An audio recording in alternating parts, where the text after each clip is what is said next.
Moni teistä, tai ainakin ne vannoutuneet CapCutin käyttäjät, on varmasti huomannut, että tämä sovellus on aika pitkälti muuttunut maksulliseksi. Toki edelleen meillä on vielä paljon ilmaisiakin ominaisuuksia, mutta esimerkiksi yksi niistä tärkeimmistä, eli videon vienti, ei valitettavasti enää ilmaisversiossa onnistu ilman videon jäävää CapCutin vesileimaa.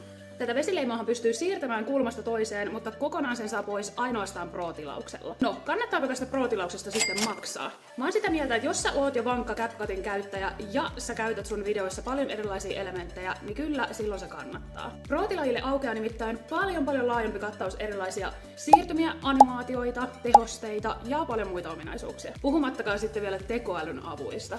Plus, että jos sun videoilla on jo paljon katselukuntaa ja sä tuotat videoita useampia kappaleita kuukaudessa, niin kyllä mä sanoisin, että siitä maksaminen kannattaa, koska laadukasta sisältöä CapCutilla on ainakin helppo tuottaa. Milloin mä sitten en välttämättä maksaisi CapCutista? No, jos se videoiden editointi on pelkkää leikkaamista, pieniä nopeutuksia ja vähän silloin tällöin omaan käyttöön tekemistä, niin silloin mä käyttäisin jotain ilmasta sovellusta. Esimerkiksi ihan perus Canva on ihan loistava työkalu tämmöiseen peruseditointiin. Ootko sä jo tilannut CapCut Proon vai kenties vaihtanut johonkin ilmaiseen sovellukseen tämän vesileiman tultua pilaamaan meidän videoita?